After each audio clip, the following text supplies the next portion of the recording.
Budak Bayangan bab 261. Beberapa waktu kemudian, Sunni menemukan waktu untuk terjun ke laut jiwa dan melihat memori baru yang dia dapatkan. Itu adalah perisai bundar yang berat yang ditempa dari baja gelap yang kusam dan tidak berkilau. Di dalamnya, hanya terlihat olehnya, jalinan benang halus yang rumit bersinar dengan pancaran cahaya. Memori, pecahan senja. Peringkat memori, naik. Tingkat memori, 2. Tipe memori, senjata. Deskripsi memori, ditempa dari pecahan bintang jatuh, perisai ini berisi beban langit. Bergantung pada hati penggunanya, itu bisa seringan bulu atau seberat penyesalan. Pesona memori, gangguan. Deskripsi pesona, mengikuti keinginan tuannya, pecahan senja dapat mengubah bobotnya.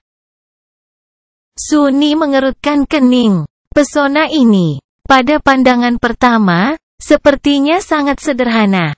Orang-orang biasanya memikirkan berat senjata mereka hanya ketika mereka mempertimbangkan berapa banyak daya tahan yang mereka perlukan untuk menggunakannya. Dalam hal itu, semakin ringan senjatanya, semakin baik.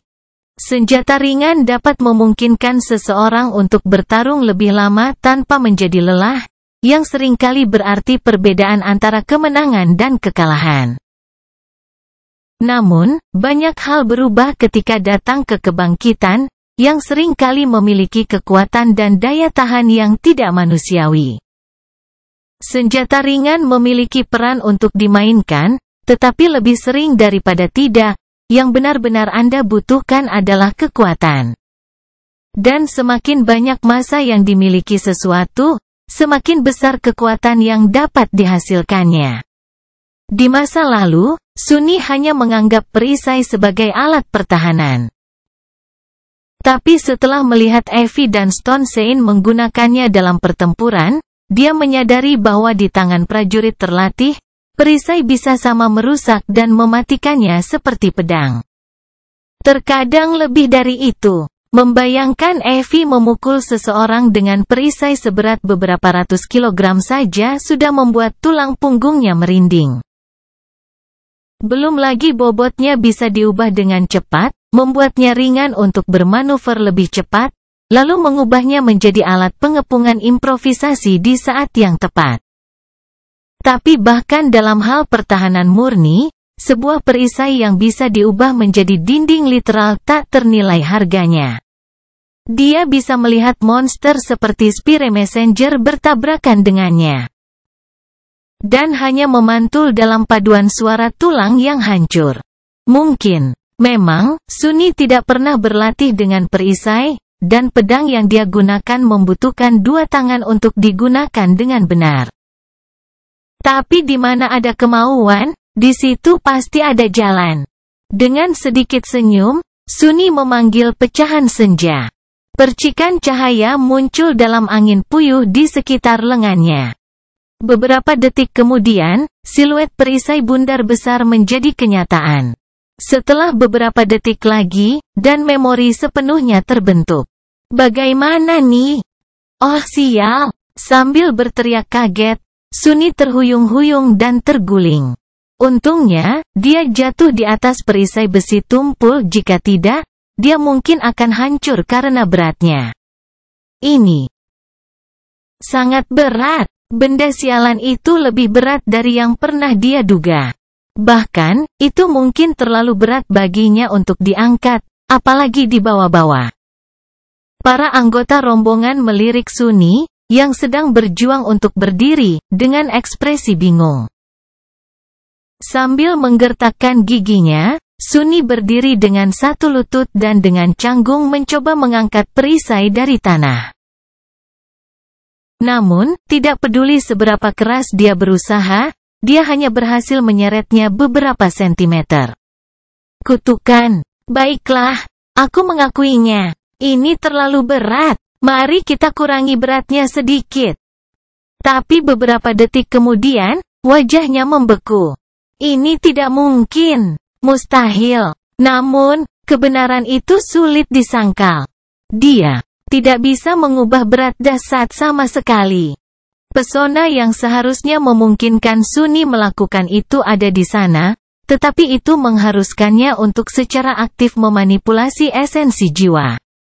Esensi bayangan, dalam kasusnya. Untuk mengaksesnya. Pesona paling kuat semuanya seperti itu. Dan semakin tinggi peringkat memori, semakin besar kemungkinan pesona yang dimilikinya menjadi sangat kuat. Masalahnya adalah Sleeper tidak memiliki cara untuk mengontrol dan memanipulasi esensi jiwa mereka. Sunni tidak tahu harus tertawa atau menangis. Apa kemungkinan dia datang untuk memiliki bukan hanya satu, bukan dua, tetapi 3 kenangan yang terangkat. Hanya untuk mengetahui bahwa 2 di antaranya benar-benar tidak dapat digunakan, sementara yang ketiga mengharuskannya menjadi penembak jitu untuk menghindari kematian akibat darah. Kehilangan, brengsek, sialan semuanya, tapi terutama atribut takdir terkutuk itu. Sementara Sunni menggertakkan giginya karena marah, Evie mendekatinya dan melihat ke bawah dari ketinggiannya. Kemudian, dia mencondongkan tubuh ke depan, mengambil pecahan senja di tepinya, dan mengangkatnya. Bersama Sunni, dari tanah, tampaknya tanpa terlalu banyak tekanan. Kalau begitu, ingatan yang kau dapat dari bajingan pucat itu, akhirnya berdiri dengan bantuan pemburu wanita itu, dia menatapnya untuk waktu yang lama, ekspresinya tidak terbaca. Kemudian, dia tiba-tiba tersenyum. Ya, omong-omong, Evie, kita berteman, bukan? Lihat, mau tak mau aku menyadari bahwa ingatan perisaimu hancur dalam pertarungan terakhir itu. Bagaimana kalau? Dia memutar matanya. Tunggu, jangan bilang, toko cerah Sunni buka lagi? Dia berkedip beberapa kali, lalu menyeringai, kenapa ya? Bagaimana kamu tahu? Pemburu itu menatap perisai berat itu. Menyipitkan mata, dan berkata dengan nada hati-hati, ya. Apa yang kamu inginkan sebagai gantinya? Sunni berpikir sejenak. Tasmu yang tak berdasar itu. Dan 2 awaken memories lainnya. Namun, sebelum Evie mengambil keputusan, Nevis menyela pembicaraan mereka. Mendekati, dia melirik pemburu wanita terlebih dahulu, lalu ke Sunni, dan terakhir ke perisai. Akhirnya, dia bertanya, bagaimana kalau memberikannya pada Evie sebagai ganti ascended memory lainnya? Satu lagi yang cocok dengan teknikmu. Sunni menepis pecahan senja dan sedikit ragu, menatap Changing Star dengan ragu. Apakah ini taktiknya untuk mendapatkan saat memori darinya? Jika dia memiliki ascended memory selama ini. Mengapa dia menyembunyikannya? Dan dari mana dia bisa mendapatkannya? Untuk memulai, setelah beberapa saat, dia berkata, aku tidak tahu. Tunjukkan memorinya, lalu kita putuskan. Nevis diam-diam melangkah mendekat dan meraih tangannya. Kemudian, percikan energi mengalir dari tubuhnya ke tubuhnya. Mantra itu berbisik, Anda telah menerima memori. Melirik Nevis dengan ragu, Sunni memanggil Rune dan menemukan nama memori yang dia terima. Bayangannya memiringkan kepalanya, terkejut. Berkilauan di udara di depannya, serangkaian rune berbunyi, memori, pecahan bulan. Shadow Slave Bab 262. Memori pecahan lain? Sunni mengangkat alis, melirik Nevis, dan kembali ke Rune. Matanya berkaca-kaca. Memori, pecahan bulan. Peringkat memori, naik. Tingkat memori, tipe memori, senjata. Deskripsi memori, ketika bintang-bintang padam dan jatuh, bulan yang sepi tetap ada di langit yang kosong. Tanpa matahari menyinari, bulan menjadi redup, layu, dan mati.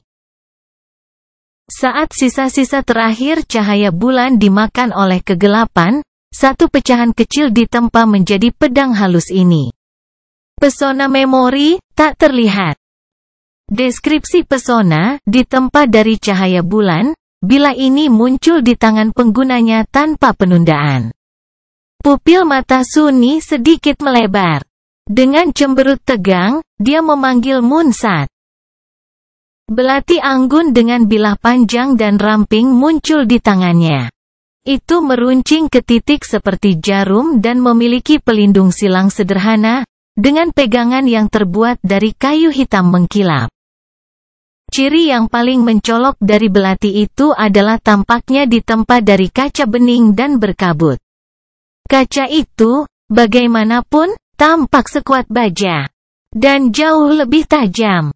Dalam kegelapan gua bawah tanah, stiletto hantu hampir tak terlihat.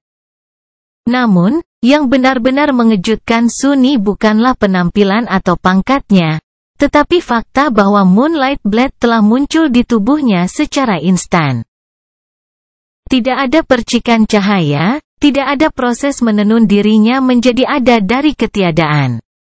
Belati itu tiba-tiba ada di sana, seolah-olah selalu seperti itu. Ini adalah pesona yang luar biasa.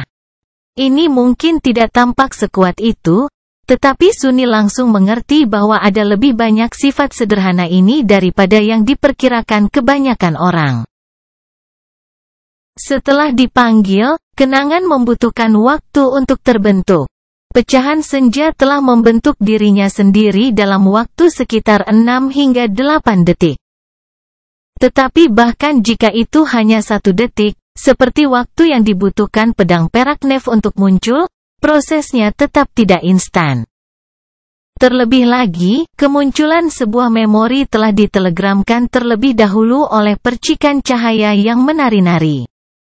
Singkatnya, sangat sulit untuk mengejutkan musuh dengan tiba-tiba memanggil memori. Lawan yang terampil akan selalu memiliki cukup waktu untuk menyadarinya dan bereaksi sesuai, kecuali mereka terpikat ke dalam perangkap licik oleh ahli pedang seperti Changing Star.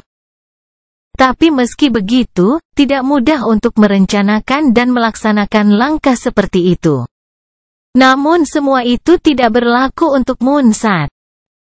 Bilah ramping dari belati hantu bisa muncul entah dari mana dalam sekejap dan langsung menyerang sasaran. Sungguh hal kecil yang berbahaya. Itu memang cocok dengan metode yang disukai Sunny dalam menghadapi musuh. Dia suka menyerang dari bayang-bayang dan membunuh dengan satu serangan.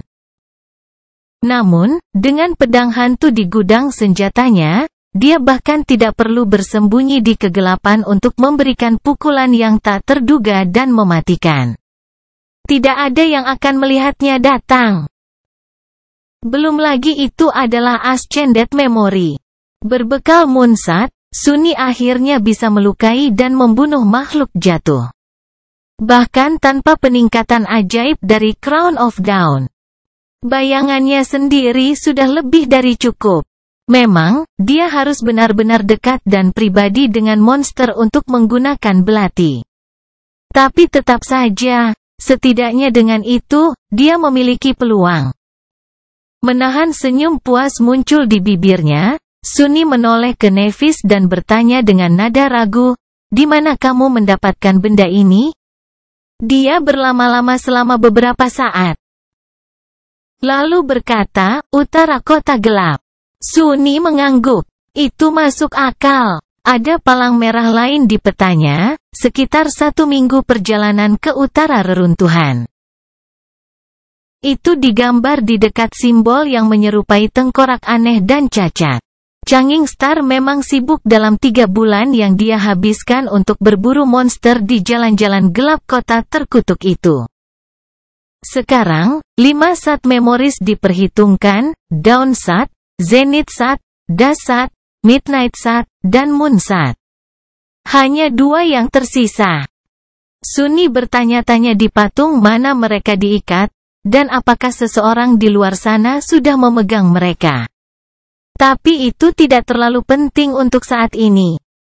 Sambil menghela nafas, dia menolak belati hantu itu dan berkata, "Aku harus memperingatkanmu bahwa pesona pada perisai itu membutuhkan kebangkitan untuk mengaktifkannya." Itu seharusnya dapat mengubah berat dan masanya dengan bebas, tetapi sebenarnya, itu hanya menjadi sangat berat.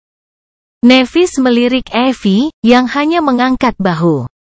Aku baik-baik saja dengan itu apa adanya. Sunny akhirnya membiarkan dirinya tersenyum. Ah, bagus kalau begitu. Kita punya kesepakatan. Pada akhirnya, mereka harus menghabiskan beberapa hari di gua bawah tanah yang luas. Nevis harus pulih dari lukanya yang mengerikan dan tekanan untuk menyembuhkan anggota kelompok lainnya.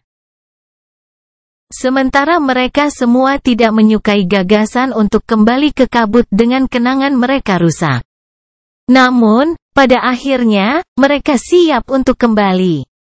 Sunny menggunakan momen jeda singkat ini untuk beristirahat dan berlatih tarian bayangan, perlahan-lahan bergerak menuju tujuannya untuk menguasai langkah pertamanya. Dia tahu bahwa tidak ada apa-apa selain pertumpahan darah di depan mereka. Pertama, mereka harus berjuang melewati kengerian labirin yang tak terhitung. Dan begitu mereka mencapai kota kegelapan. Babak terakhir dari drama kacau ini akan dimulai. Melihat ke belakang, dia tidak percaya seberapa jauh dia telah datang dalam 8 bulan terakhir ini. Ketika Sunny tiba di Forgotten Shore, dia lemah dan tidak berpengalaman. Pertarungan pertamanya melawan satu pemulung karapas hampir merenggut nyawanya. Dan sekarang, disinilah dia, berdiri di dekat mayat monster jatuh yang dia bunuh dengan kedua tangannya sendiri. Dari hampir tidak membunuh satu pemulung karapas, hingga hampir kehilangan nyawanya dalam pertarungan melawan perwira karapas, hingga memanggil kengerian dari kedalaman dan menghabisi Demon Karapas. Dari memasuki kota kegelapan tanpa mengetahui apa-apa tentangnya hingga memburu lusinan makhluk mimpi buruk di jalan-jalan terkutuknya. Hingga bertarung melawan gerombolan monster mayat hidup di katakombe di bawahnya. Dari bertualang kembali ke labirin atas kehendaknya sendiri dan mengobarkan perang melawan suku laba-laba yang mengerikan hingga menunggangi bahu raksasa kuno dan melawan kekejian yang jatuh dan gerombolan makhluk yang bangkit. Dari menemukan kuburan tanpa nama di kaki pegunungan Hollow hingga menyaksikan tempat peristirahatan terakhir penguasa pertama di kedalamannya. Dia telah menjalani begitu banyak, menanggung begitu banyak, dan mencapai begitu banyak. Tentu saja, tidak hanya ada kemenangan. Dia juga telah merasakan kekalahan. Banyak sekali. Baik dalam pertempuran maupun dalam upaya tentatifnya untuk membangun hubungan manusia dengan tahanan lain di neraka yang sunyi ini. Dia telah mengalami rasa sakit, kesedihan, dan keputusasaan. Dan dia akan segera mencicipi lebih banyak lagi. Memalingkan kepalanya sedikit, Sunny menatap teman-temannya. Nevis, Casey, Kai, Evie, dan Kester sibuk dengan persiapan terakhir untuk perjalanan pulang mereka yang panjang. Berapa banyak dari mereka yang akan hidup pada akhir dari semua ini? Menutup matanya, dia menghela nafas. Tidak akan mudah untuk bertahan di final. Tapi Sunny bertekad untuk menunjukkan kepada seluruh dunia dari apa dia sebenarnya. Dia akan menang. Dia akan menjadi yang terakhir berdiri. Tidak peduli apa yang harus dia lakukan. Bahkan jika melakukan itu akan menghancurkannya. Budak Bayangan bab 263. 3 bulan kemudian, sekelompok 6 manusia babak belur muncul dari lautan koral merah dan mendekati lengkungan putih yang megah. Bergerak dengan ketepatan predator yang berpengalaman. Mereka dengan cepat membantai beberapa makhluk sementara yang bersembunyi di balik bayangan gelap bangunan kuno, menelanjangi mereka untuk diambil dagingnya, dan dengan cepat memanjat. Melawan segala rintangan, kelompok itu selamat dari perjalanan kembali ke kota kegelapan. Jika hanya nyaris memandang ke utara dari puncak lengkungan Pualam, Sunny melihat dinding abu-abu di kejauhan. Tatapannya tertuju padanya, penuh kelelahan, kemenangan, dan ketakutan yang kelam. Akhirnya, mereka telah kembali. 3 bulan terakhir telah menjadi mimpi buruk berdarah yang tak ada habisnya, dengan kengerian dan pertempuran yang tak terhitung jumlahnya meninggalkan bekas pada dirinya. Namun, mereka juga telah menjadi landasan di mana dia diuji, ditempa, dan dibuat lebih kuat sebagai hasilnya. Sunni tidak punya cermin, tapi yakin penampilannya banyak berubah. Dia bisa tahu hanya dengan melihat anggota kelompok lainnya. Armor putih Changing Star sekarang ditutupi oleh banyak goresan dan air mata yang bahkan efek restoratif dari laut jiwa tidak dapat menyembuhkan. Rambut peraknya lebih panjang, mencapai bagian tengah punggungnya. Wajah gading pemimpin mereka semakin kurus, dengan lingkaran hitam terlihat di bawah mata abu-abunya yang menyala-nyala. Caster berubah lebih banyak lagi. Keturunan muda yang rapi dan bermartabat tidak terlihat. Sebaliknya, seorang pria dengan rambut acak-acakan dan janggut pendek berdiri di tempatnya, wajahnya gelap dan muram. Kadang-kadang, Sunni mengira dia bahkan bisa melihat 1 atau 2 uban di surainya yang indah. Kai masih cantik dan anggun, tetapi sebagian besar pesonanya tersembunyi di bawah lapisan dan lapisan tanah, debu, dan darah kering. Armor bergaya yang dia kenakan sekarang sudah lama hilang. Hancur dalam salah satu pertempuran sengit yang mereka lakukan, dan digantikan oleh pakaian yang agak tidak menarik yang sepertinya ditenun dari rumput laut kebiruan. Pemanah itu juga memegang busur baru, yang ini panjang dan kuat, dibuat dari 2 tanduk melengkung milik makhluk yang tidak ingin dipikirkan Sunni. Cukuplah untuk mengatakan, memori ini adalah tingkat kelima dan benar-benar mematikan.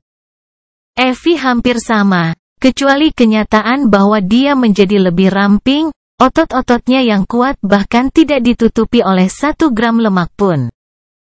Pemburu itu memegang 2 sat memoris, keduanya bertanggung jawab untuk mengirim lusinan makhluk mimpi buruk ke kematian mereka. Armor perunggu kunonya penyok di mana-mana, tapi entah bagaimana masih bisa disatukan. Casey adalah yang termuda di antara mereka, jadi perubahan yang terjadi padanya mungkin yang paling terasa. Sekarang, dia telah kehilangan sebagian besar kelembutan kekanak-kanakannya dan telah berubah menjadi seorang wanita muda cantik yang terlihat berada di puncak kedewasaan. Dia memiliki 3 gema yang terikat pada intinya sekarang, 1 diberikan kepadanya oleh Nevis, yang lainnya oleh Kai. Dengan bantuan gema dan sayap kegelapannya, Casey sekarang dapat bergerak dan berpartisipasi dalam pertempuran seolah-olah dia tidak buta.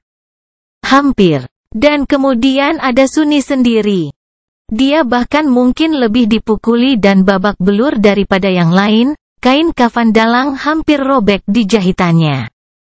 Rambutnya panjang, berantakan, dan sangat membutuhkan keramas yang baik.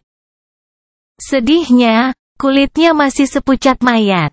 Dia juga tidak bisa menumbuhkan sedikit pun tengkuk, apalagi janggut asli. Tapi, oh well. Kenapa peduli dengan hal-hal kecil? Memanggil Rune, Sunni menemukan kelompok tertentu dan melihatnya sekilas. Rune berkilauan di senja malam yang mendekat. Fragmen bayangan, 938/1000. Senyum gelap muncul di bibirnya. Hampir. Dalam 3 bulan terakhir, Sunni telah berpartisipasi dalam pertempuran yang tak terhitung jumlahnya.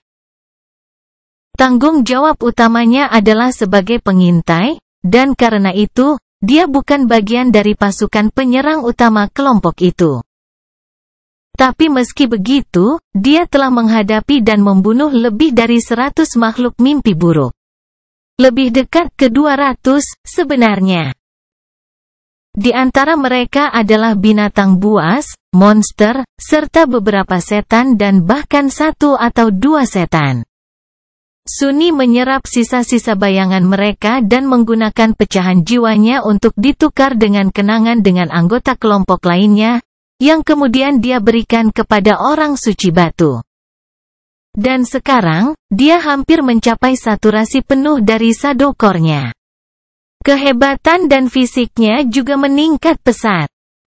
Di suatu tempat di sepanjang jalan, Sunni telah melewati batas kemampuan manusia dan sekarang berada di ranah kemampuan yang tidak manusiawi. Dia lebih cepat, lebih kuat, dan lebih tahan lama daripada yang bisa diharapkan oleh manusia biasa manapun. Bayangannya juga tumbuh jauh lebih kuat, karena peningkatannya meningkat secara proporsional dengan kekuatannya sendiri.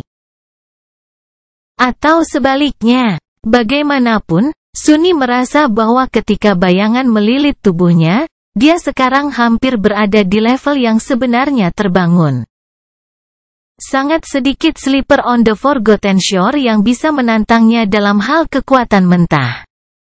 Tentu saja, mereka semua memiliki aspek ability yang mematikan.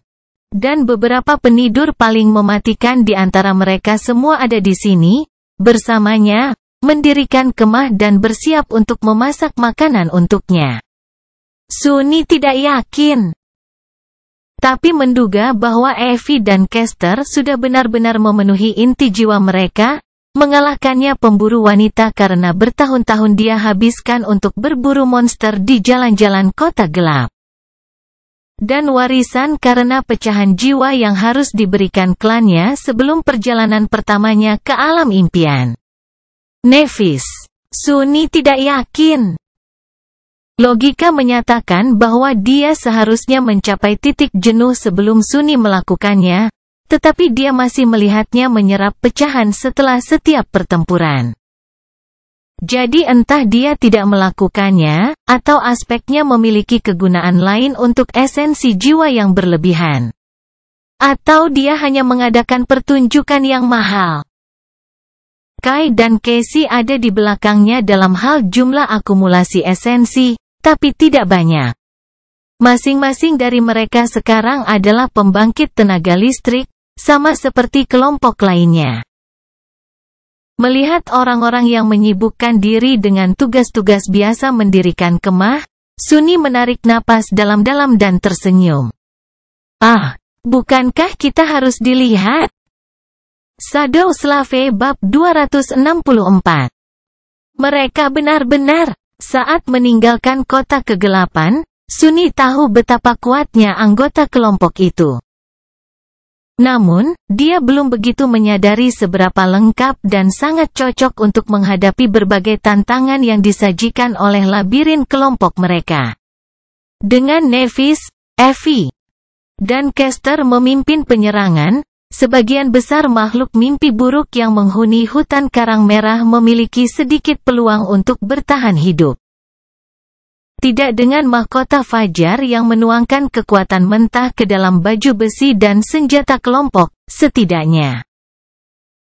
Masing-masing dari ketiganya adalah petarung yang mematikan dan serbaguna, dengan pendekatan unik mereka sendiri untuk bertarung dan kekuatan yang saling melengkapi. Dengan 3 pembunuh menahan lawan sambil didukung oleh Kai dari atas, sangat sedikit hal yang bisa menghalangi mereka. Knight sendiri ternyata juga merupakan kehadiran yang sangat mematikan di medan perang. Dengan panah darah yang memberinya persediaan panah yang tak ada habisnya, dia hanya bisa tetap berada di udara, jauh dari jangkauan kekejian yang tidak memiliki cara untuk menyerang dari jarak jauh. Yang sebagian besar dari mereka, dan mengambilnya dengan baik tembakan yang diarahkan. Dengan tambahan busur tanduk yang tangguh, jarak di mana dia bisa mencapai target telah meningkat pesat. Memungkinkan dia untuk melenyapkan beberapa musuh jauh sebelum mereka cukup dekat dengan kelompok untuk serangan yang efektif. Salvo pembukaannya telah membuat banyak pertempuran jauh lebih tidak bermasalah. Tentu saja, Kai tidak bisa terbang di atas labirin tanpa mendapat hukuman. Langit kelabu juga penuh dengan bahaya, dan dengan memisahkan diri dari rekan-rekannya, dia mengambil risiko diserang dan dicabik-cabik oleh kekejian yang menghuninya. Dia harus menjaga keseimbangan yang rapuh. Tapi makhluk mimpi buruk yang terbang adalah ancaman bagi kelompok itu terlepas dari apakah pemanah yang menawan itu naik ke udara atau tidak. Sebenarnya, ini adalah tipe musuh yang paling tidak mereka perlengkapi untuk bertarung. Itu sebabnya kemampuan Kai untuk terbang ternyata tak ternilai harganya. Terutama karena dia biasanya bisa terbang lebih cepat atau setidaknya bermanuver lebih baik dari kebanyakan makhluk yang menghuni langit. Lebih dari sekali. Mereka selamat hanya karena pemanah mampu menarik kemarahan dari kekejian udara dan menghindari serangan mereka cukup lama untuk menjatuhkan mereka dengan panah yang diarahkan dengan sempurna atau memberikan kesempatan kepada rekan-rekannya untuk bergabung dalam pertarungan. Sunny dan Casey biasanya melindungi bagian belakang kelompok untuk mencegah apapun menyerang rekan mereka dari belakang. Yang terjadi lebih sering daripada yang diharapkan. Dengan bantuan Stone Sein dan penari pendiam, dan kemudian dua gema lainnya milik gadis buta. Mereka mampu menahan apapun sampai kekuatan utama selesai dengan bagian mereka dari lawan dan bergabung dalam keributan. Itu tidak berarti bahwa peran mereka dalam kelompok itu kurang penting. Bahkan, Sunny yakin bahwa apa yang mereka lakukan lebih penting untuk kelangsungan hidup setiap anggota kelompok daripada apa yang dilakukan para pejuang. Memang benar, dengan bantuan Downsat, kelompok itu diperlengkapi dengan baik untuk menangani sebagian besar monster labirin. Apa yang benar-benar harus mereka takuti adalah makhluk yang menentang semua logika, bahaya yang bahkan tidak dapat dipahami oleh pikiran manusia, dan labirin itu sendiri. Serta perairan gelap dari laut terkutuk dan kengerian kuno yang tinggal di bawah mereka. Dari situlah Sunny dan Casey harus melindungi kelompok itu. Saat Sunny menyerap semakin banyak fragmen bayangan, jarak di mana dia bisa mengendalikan bayangannya tumbuh secara eksponensial. Sekarang, bayangan itu bisa bergerak hampir sejauh 1 kilometer di depan kelompok itu. Mencari potensi ancaman dan memberi mereka banyak waktu untuk memutuskan apakah mereka ingin bertarung atau mengubah arah dan menghindari bahaya sepenuhnya. Jika ada, itu menjadi sedikit liar dan sekarang lebih suka berkeliaran tanpa tujuan dan jauh, kembali ke Sunny hanya ketika diperintahkan secara khusus untuk melakukannya. Tapi terlepas dari itu, nilai untuk bisa melihat dan mengidentifikasi musuh mereka sebelumnya tidak mungkin dilebih-lebihkan. Itu terlalu berharga. Dalam pertempuran, keuntungan terkecil bisa menentukan perbedaan antara hidup dan mati, dan keuntungan pengetahuan dan serangan pertama mungkin yang paling penting. Namun, ada hal-hal di Forgotten Shore yang bahkan tidak bisa dilihat, diprediksi, atau dihindari oleh Sunny. Disitulah ketertarikan Casey pada wahyu dan intuisi ajaib berperan. Dia bertanggung jawab untuk mencegah kelompok itu tersandung pada apapun yang akan menghancurkan jiwa mereka bahkan sebelum siapapun dapat memahami apa yang sedang terjadi. Atau sesuatu yang tidak dapat dikalahkan. Jika bukan karena Casey, badai yang tiba-tiba atau makhluk yang mirip dengan Soul Devourer. Atau sesuatu yang lebih menakutkan. Akan mengakhiri hidup mereka jauh sebelum mereka kembali ke kota kegelapan. Tetapi bahkan dengan semua itu, setiap hari di labirin membawa mereka ke ambang kematian. Tidak peduli seberapa kuat, lengkap, dan dilengkapi dengan baik kelompok itu, mimpi buruk di Forgotten Shore selalu lebih kuat, tidak dapat diprediksi, dan aneh, membuat setiap dan semua persiapan tidak berguna. Pada akhirnya, satu-satunya alasan mengapa tidak ada dari mereka yang meninggal karena luka, penyakit, atau infeksi yang parah adalah karena api penyembuhan Changing Star. Dalam 3 bulan perjalanan mereka melalui labirin, Sunni sepenuhnya memahami mengapa tabib begitu dicari di antara orang-orang yang bangkit. Dia mengetahuinya sebelumnya, secara teori. Tetapi hanya setelah mengalami teror harian dari perjalanan mereka, barulah dia menyadari betapa mengubah hidup, sastra, kehadiran penyembuh dalam kelompok itu sebenarnya. Jadi, begitu saja, mereka telah melakukan hal yang tidak terpikirkan dan berhasil melakukan perjalanan jauh dari tepi Forgotten Shore kembali ke pusatnya. Berkat kekuatan dan tekad mereka, pandangan ke depan mereka, kekuatan mereka, dan kemampuan mereka untuk mengandalkan dan saling membantu, serta, sebagian besar, keberuntungan bodoh murni. Dan sekarang mereka akan kembali ke surga terkutuk di kota kegelapan, keberuntungan mereka akan diuji karena belum pernah diuji sebelumnya. Tapi itu untuk nanti. Pertama, anggota kohort harus memenuhi kewajiban mereka kepada Sunni. Dia telah bergabung dengan ekspedisi ini dengan syarat tertentu. Melirik sekali lagi ke dinding abu-abu yang jauh, Sunni mengepalkan tinjunya. Sudut mulutnya meringkuk dengan seringai ganas. Tunggu sebentar lagi, bajingan. Hari perhitunganmu akan datang. Dalam 2 hari, mereka akan membunuh Ksatria Hitam. Shadow Slave bab 265. Berpaling dari tembok kota gelap yang jauh, Sunni memejamkan mata, menarik napas dalam-dalam, dan melepaskan amarahnya. Dia harus menjaga kepalanya tetap dingin, untuk saat ini. Membunuh iblis jatuh bukanlah tugas yang mudah. Bahkan mungkin berubah menjadi kehancurannya. Tapi dia bertekad untuk melihatnya selesai. Hutang darah yang ia miliki pada makhluk itu harus dibayar, apapun yang terjadi. Berjalan ke perapian, Sunni duduk dan mencoba mengingat detail masa tinggal mereka sebelumnya di lengkungan marmer tua yang lapuk ini. Beberapa hari yang menyenangkan, agak enak dipandang juga. Bayangannya menggelengkan kepalanya dengan sedih dan berbalik. Segera, Nevis menyerahkan bagian makanannya kepadanya. Keahlian kulinernya telah meningkat pesat selama bulan-bulan ini. Terlepas dari kenyataan bahwa tidak ada banyak variasi bahan yang tersedia. Tetap saja, mampu mengubah monster yang paling menjijikkan menjadi makanan lezat adalah sesuatu yang tidak semua orang mampu melakukannya. Ini harus menjadi kursus terpisah di akademi. Guru Julius telah mengajarinya cara mengkonsumsi berbagai hal di alam mimpi tanpa berakhir dengan keracunan sampai mati. Tetapi dia lalai untuk menjelaskan secara mendalam tentang bagaimana membuatnya terasa enak.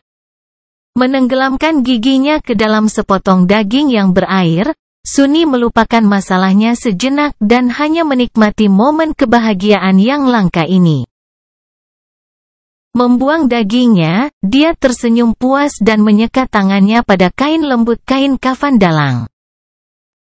Kemudian, dia melirik Nevis dan bertanya, kita harus bisa mencapai kota besok, ya? Dia memberinya anggukan, jika tidak ada yang terjadi. Sunni berpikir sejenak, lalu berkata dengan nada ingin tahu, apakah menurutmu Gunlauk tahu bahwa kita akan kembali? Nevis berpikir sejenak sebelum menjawab. Suaranya tenang dan acuh tak acuh. Tentu saja. Sunni menghela napas. Ini adalah kesimpulannya juga, ketika dia pertama kali memasuki Bright Castle. Dia telah belajar dari Kester tentang artisan tertentu yang dapat melacak lokasi umum siapapun yang pernah ditemui seseorang. Beginilah cara Kester mengetahui berapa banyak penidur hasil panen mereka yang telah dikirim ke Forgotten Shore. Bahkan jika Gunlauk tidak memiliki metode lain untuk mengetahui pendekatan mereka, yang harus dia lakukan hanyalah bertanya kepada wanita itu. Sunni bergeser sedikit dan bertanya, haruskah kita mengharapkan pesta penyambutan? Changing Star menggelengkan kepalanya. Kurasa tidak. Dia tidak perlu melakukan apapun. Gunlauk tahu bahwa kita akan datang kepadanya atas keinginan kita sendiri. Hanya karena tidak ada tempat lain bagi kita untuk pergi. Dia terdiam beberapa saat, dan kemudian menambahkan, tapi yang terpenting, ini tidak pernah tentang membunuh saya atau orang-orang saya.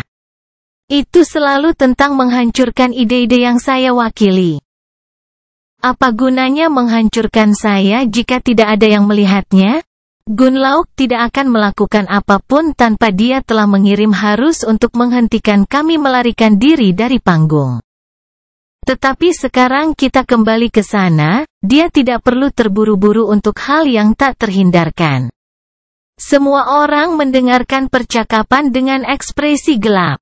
Sunni melirik mereka, sedikit ragu, dan bertanya, apakah kamu yakin bisa mengalahkannya?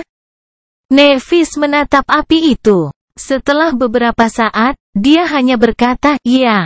Mendengar itu, Sunni tersenyum manis. Yah, bagus untukmu, tapi aku tidak. Jadi mari kita selesaikan kesepakatan kita sebelum banyak dari kalian dibunuh oleh orang gila itu. Oke, sudut mulut Nev melengkung ke atas. Kamu berbicara tentang iblis yang jatuh? Dia mengangguk. Ya, bajingan itu. Kamu berjanji akan membantuku membunuhnya, ingat? Sementara itu, Kai menatapnya dengan ekspresi rumit. Akhirnya, tidak bisa menahan diri, dia bertanya, Sunni. Apa kamu benar-benar tidak akan bergabung dengan kami? Tidak. Tidakkah kamu melihat bahwa kita hanya memiliki satu kesempatan untuk melarikan diri dari tempat ini? Belum lagi semua nyawa yang bisa kita selamatkan. Sunni mengangkat bahu. Sejujurnya, dia sendiri tidak sepenuhnya yakin tentang hal itu.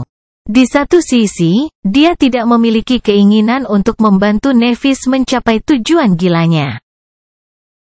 Di sisi lain, hal-hal yang telah dia lakukan akan terjadi dengan atau tanpa dia.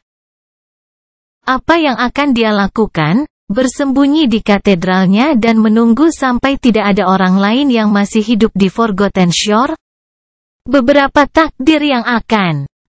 Mungkin aku akan bergabung denganmu, dan mungkin juga tidak. Siapa yang tahu apa yang akan terjadi? Dia terdiam dan melirik Casey. Sebenarnya, setidaknya 3 orang di sini tahu apa yang akan terjadi. Kurang lebih. Sulit untuk menghindari takdir. Tapi bukan itu intinya, kan? Intinya adalah kamu harus menyelesaikan kesepakatan kita terlebih dahulu dan melakukan apapun yang kamu ingin lakukan nanti. Changing Star menghadapi mereka berdua dan dengan tenang mengakhiri percakapan itu, tentu. Tidak masalah. Kita akan pergi ke katedral dulu.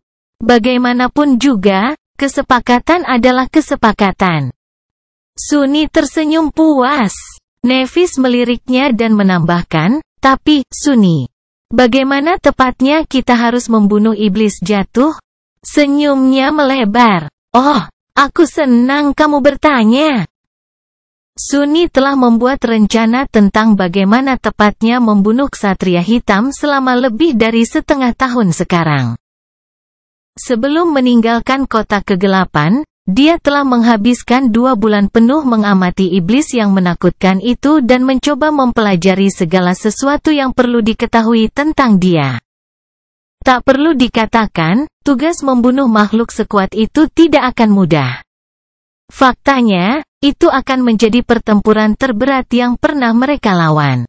Sepertinya hampir mustahil. Tapi benarkah itu? Pertarungan melawan Spire Messenger, yang telah berubah menjadi monster jatuh, hampir merenggut nyawa beberapa anggota kelompok itu. Mereka hampir tidak bisa bertahan melawan makhluk sekelasnya, dan iblis 10 kali lebih mengerikan. Namun, ada perbedaan besar antara Messenger yang mereka hadapi dan Black Knight. Perbedaan itu, pada dasarnya, sangat sederhana. Itu karena Sunni tidak membenci utusan Tuhan dengan segenap hatinya yang gelap dan pendendam. Dan sekarang, kebencian itu akan menguntungkan mereka.